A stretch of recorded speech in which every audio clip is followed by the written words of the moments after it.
to brighten up your day with some of the hottest news in film and entertainment. Today we've got to look at what UT students remember about the Super Bowl, a review of the new horror film The Prodigy, and a look at the new Fast and Furious spin-off Hobbs and Shaw. Fasten your seatbelts and let's roll it.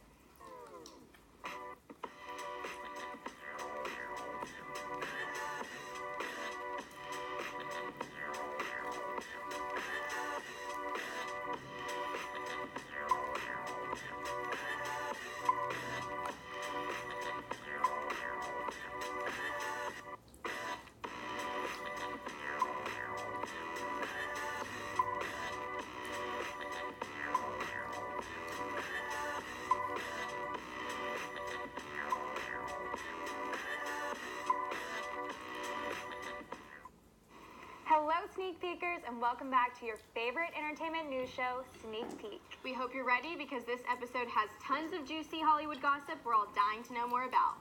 We're going to get this episode started off by discussing one of the most talked about stories of the week, 21 Savage and his apparent expired visa.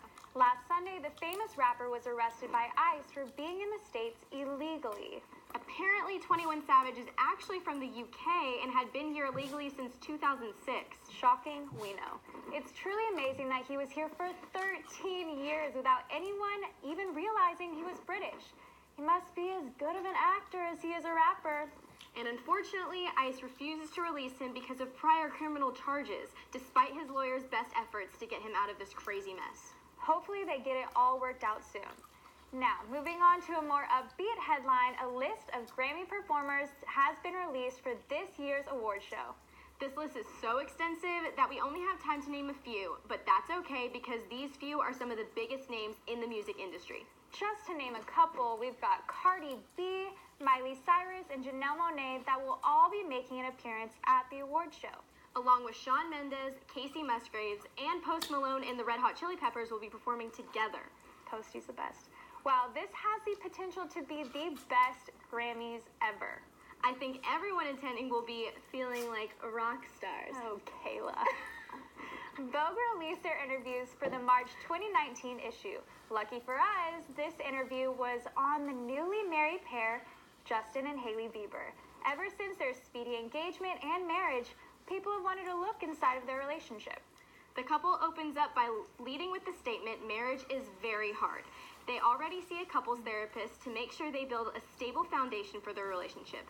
Justin explains he is the emotionally unstable one and Hailey is the logical one. Justin spoke about how he chose to be celibate to reconnect with God.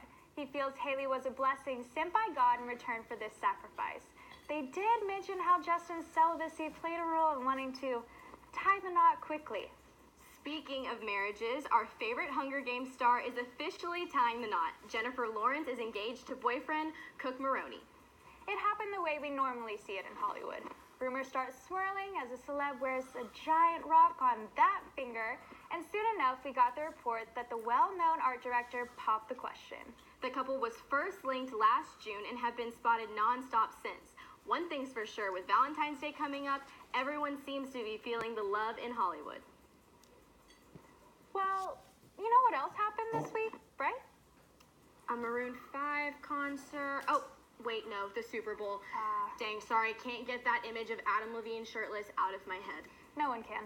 It's okay. That's right, we've got Brittany in the studio with a review of this Sunday's best Super Bowl commercials. It's finally February, and that means the 99th NFL season has come to a close.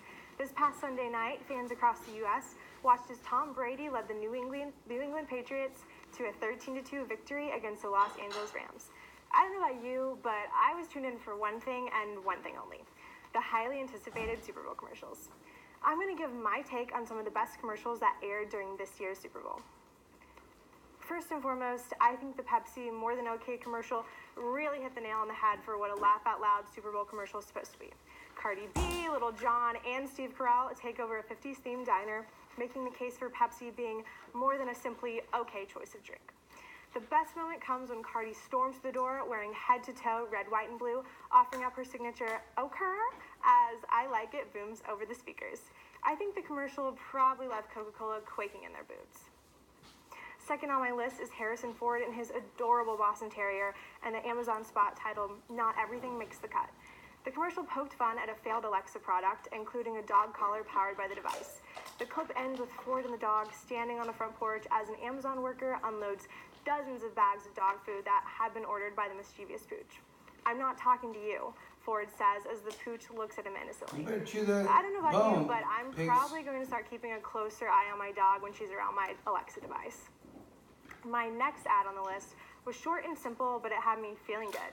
The bubbly, or should I say Bublé, sparkling water commercial.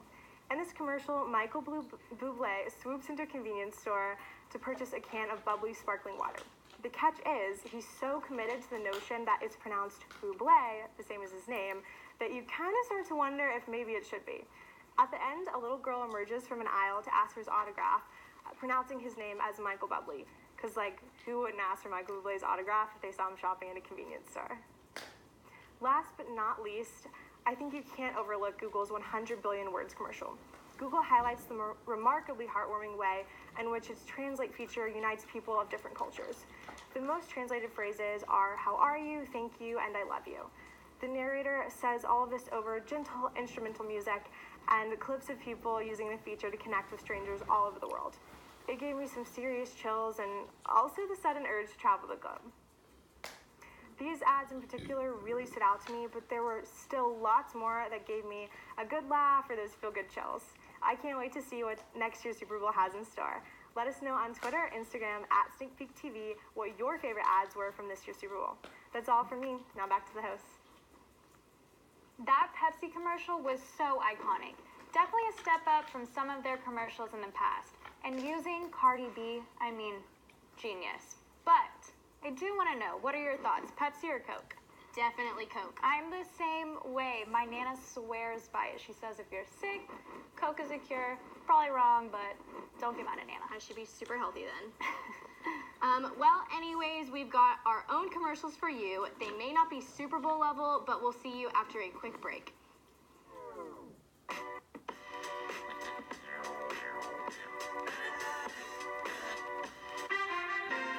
Campus is one of the first sexual assault prevention organizations to really infiltrate. You come to my van with me. Y'all have heard about the man who loved fajitas a little bit too much. And I'll say back off. Yes. No, back off! Really don't see a lot of black superheroes like that. Hello and welcome to Tower Talks. Good evening, and welcome back to KVR News. Good morning, Texas. It's Wednesday, March 10th.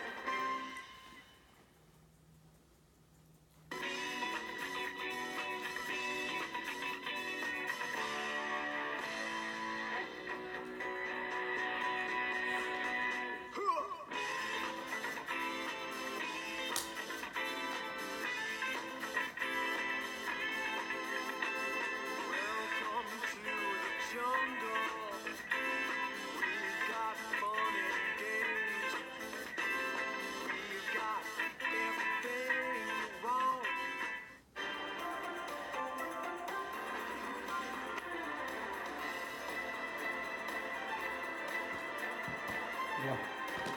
Did you eat that whole bone? Are you gonna be okay? Are you gonna be okay? Because I don't want any problems. Mom's gonna be mad at me because I let you eat a bone. I let you eat a chicken wing. Yeah, I let you eat a chicken wing. I'm not sure what that's about. It is. And, I hope it works out okay. And, I love you. Hi, I'm Edward, and this is Jimmy Kimmel. And Jimmy Kimmel, do you love Texas Student Television? Oh yeah, who doesn't love Texas Student Television? Bad people don't like Texas Student Television. So, Hitler probably was against Texas Student Television. yeah, he had many bad ideas, and one of them was not liking Texas Student TV. So should people watch Texas Student TV? Yes, people should watch. People should watch a lot of television in general, but particularly Texas Student. And also Jimmy Kimmel.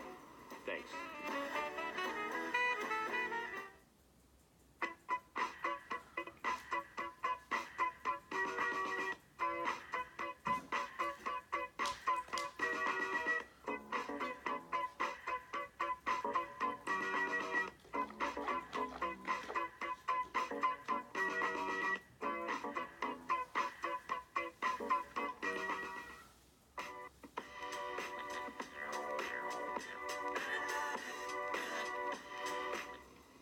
Welcome back, Sneak Peeps. Time for our favorite segment. That's right. We've got our woman on the street, Shelby, with her Super Bowl trick questions. I'm kind of glad I didn't run into her when I was on campus. I don't know if I'd have the answers to these. Take it away, Shelby. He's not that attractive. He's very overhyped, and I really don't enjoy overhyped things.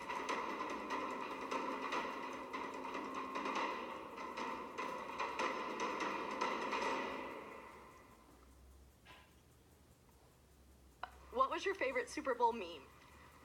Tom Brady with all 6 rings. I saw a meme that said Adam Levine looks like the guy from Memento, but the mystery he's trying to solve is that he's trying to find his jewel. I like the ones where they said Adam Levine looked like a Ouija board. The memes about everyone having like pillows from Target that matched the like pattern on his shirt were hilarious. Curtains. They're curtains that like basically match his shirt. Spot on, yeah. I really enjoyed the I made queso meme. That was actually probably one of the funniest things I've seen in a while, just because that was actually a truly disgusting bowl of queso, and Miss Dana really felt the need to put that on Twitter. And she was made fun of it, as she should have been. However, she did redeem herself, and she did enjoy it, and she knows that next year she won't be taking queso to any more of her parties, more so like wines and stuff like that that's already pre-made and ready to go. Do you think Adam Levine's tattoos resembled a Chipotle bag? A Chipotle bag? I saw this one tweet that was like, Adam Levine with his shirt off looks like a Chipotle bag.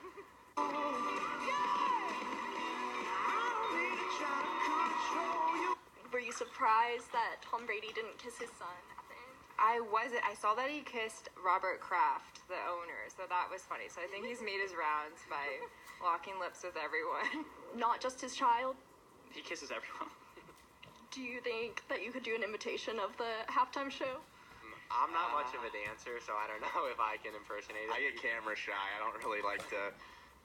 my summer bod's not in check yet, so I don't want to do anything yet. Honestly, no, I don't think I can. I don't think I watched it that in depth. Can you? We made no moves. Now it's 4 a.m. and I'm back up popping with the crew. I just landed it. 21 Savage was in Atlanta, and he got arrested and is in trouble of being deported. Do you think this has any link to the fact that the Patriots won? Like the New England Patriots? Oh, well, I see. This is a big conspiracy with the New England Patriots. Yeah, I totally believe that. Okay, absolutely. Good. Go Pats! Shelby really killed it in that segment, so what do we have next? We've got Laura in the studio with an interview for the latest action movie starring a strong female lead, Miss Bala. Ooh, I'm so excited for this one. Let's throw it to Laura. Yes.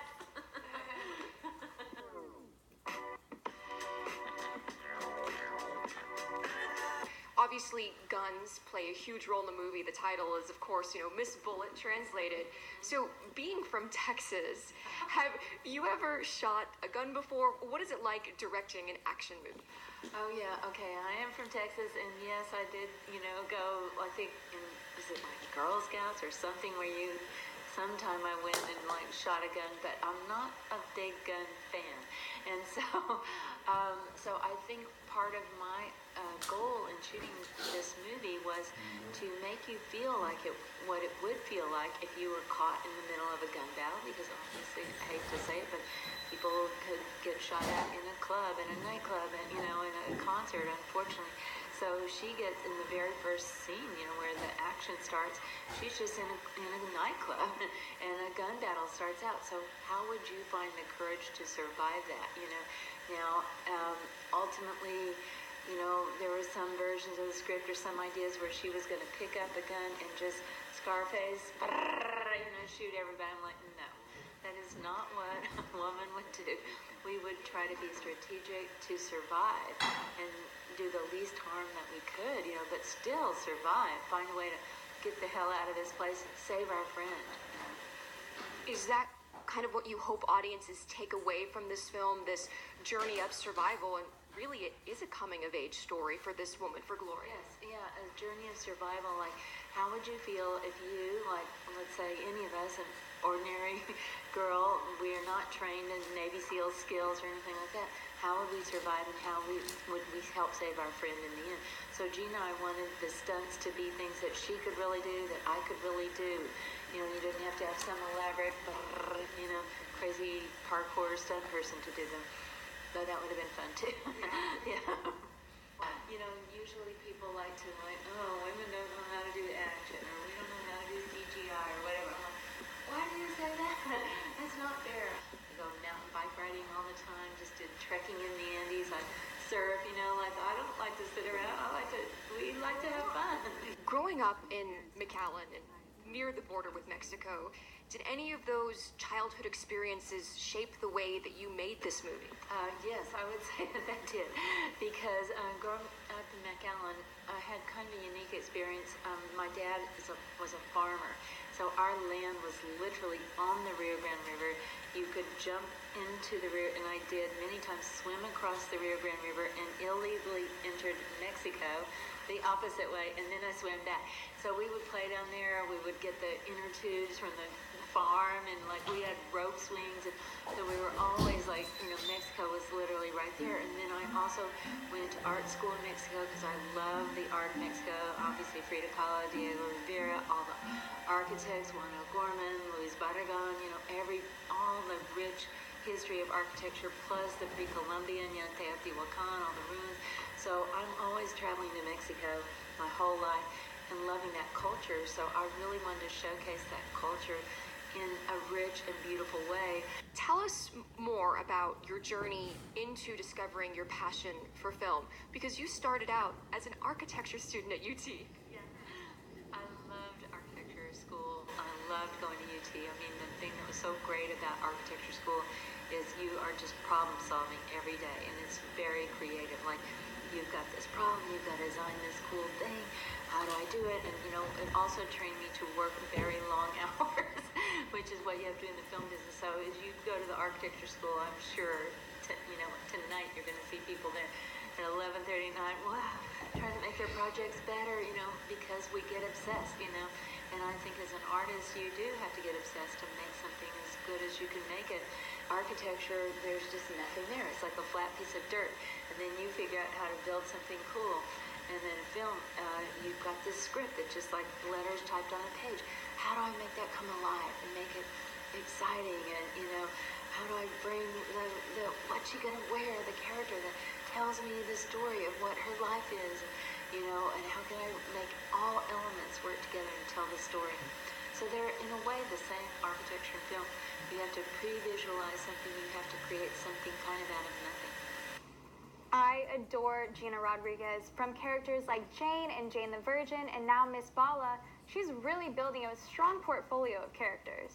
Speaking of movies coming out, we've got a review of the new horror movie, Prodigy. But you're going to have to wait through this quick commercial break. Trust us, it's gonna be worth it.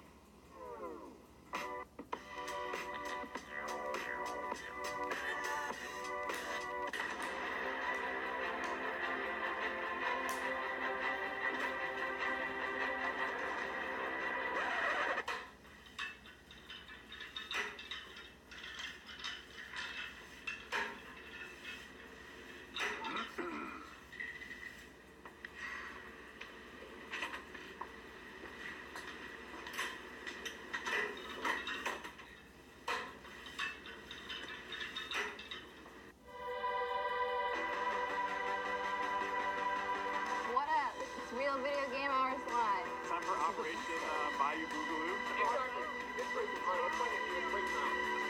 Yes, the most powerful sky hunter, the Governor. You've seen this game! Or VR platform, or VR. Video Game Hours Live! Hella. What's up, Austin? This is Stephen Bartolows, Eric Gunderson. We're Love and Theft. So yeah, we're just here hanging out on the bus, getting ready for the show, and we wanted to give a shout out to the Austin Underground. You're watching it right now. That's what you're doing. That's what you're watching. Show ever in the history of the world.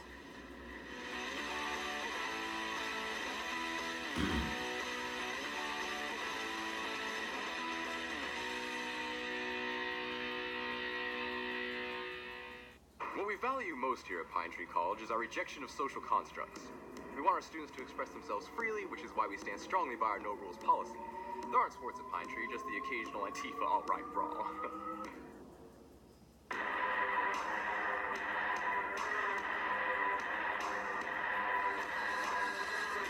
Isn't campus security doing anything? Whoa, whoa, whoa. We consider ourselves protest monitors. The term security implies oppression. We're fans of all pizza, not just Domino's. That's why we're rewarding you for eating any pizza you love. Pizza from here? Yep. Homemade pizza? I guess. New York style. Deep dish. Any pizza. Scan your pizza with the Domino's app, and you can earn points toward free Domino's pizza.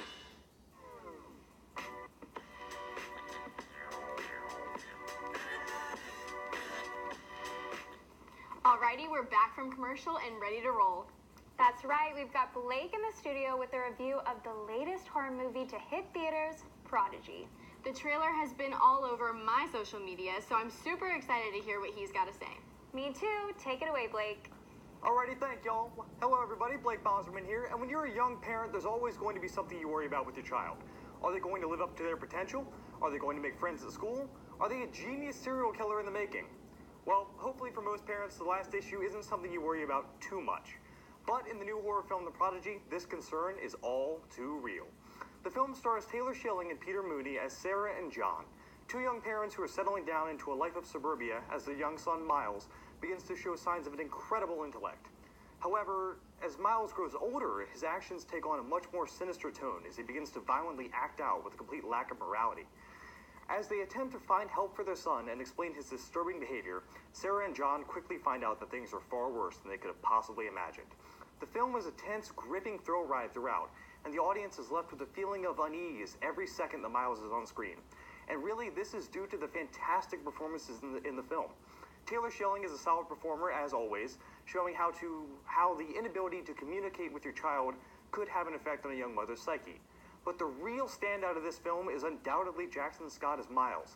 He gives a stellar performance as he easily alternates between a sweet, innocent child and a deeply unsettling mastermind. Between this role and his iconic performance as Georgie in It seems like Scott is destined to be part of the horror genre for years to come. In addition to the performances, another one of these film's strengths is undoubtedly its camera work. Director Nicholas McCarthy heavily favors extreme close-ups, which help to create a claustrophobic feel as we get up close and personal with several chilling scenes. This close-up shots, combined with McCarthy's expert sense of timing, keep the audience holding their breath in anticipation for the next scare. Overall, this film is a fun, edge-of-your-seat scare fest combining the best elements of films like Child's Play, The Babadook, and The Bad Seed. So if you're looking for something creepy to watch this week, we strongly suggest giving The Prodigy a look. That's all from me. Now back to the host. Wow, that movie sure looks like a thriller. It's weird how children can be so creepy. Oh, I know. Just like the Grady twins in The Shining or the girl from The Ring, children are cute, but the worst in horror movies. Well, to get rid of the heebie-jeebies, we've got the action-packed trailer for the new Fast and Furious spin-off, Hobbs and Shaw. I'm dealing with the future of the planet. Unnecessary shock to the system. I am human evolutionary change. Bulletproof. Superhuman. Bad guy. The mission has been compromised. We need help.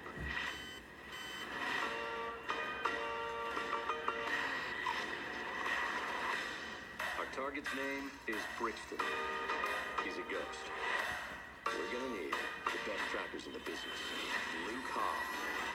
I'm what you call an ice-cold can of whoop-ass. Career lawman. Always gets his guy. We're gonna need to operate outside the system. Deckard Shaw. I'm what you might call a champagne problem. Rogue former MI6 agent. Doesn't play well with others. If we stand a chance against Brixton, you guys have to work together. No way. This guy's a real ass.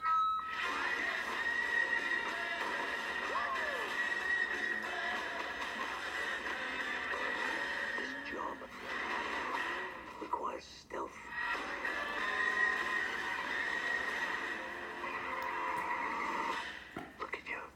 to save the world, which, for the record, will be my fourth time. Because I'm really good at it. You have no idea what we're dealing with.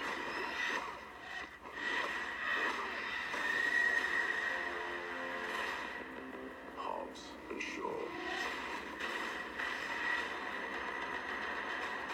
You want a war?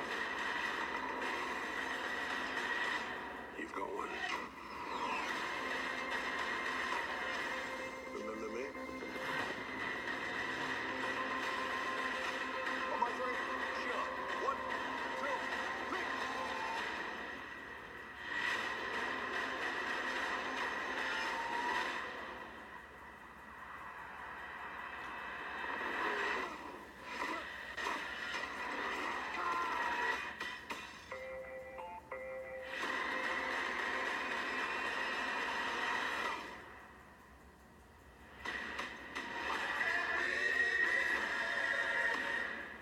Three shocks will kill a man. There we go. It's a bad guy's speech. You had to have your big mouth, didn't you, huh? Yeah, I thought it was a cool thing to say in the moment. There you have it, everybody. From the looks of it, there's a ton of great stuff in the film world to be looking forward to. As always, thank you so much for tuning in. And we will see you next week. Follow us at Sneak TV.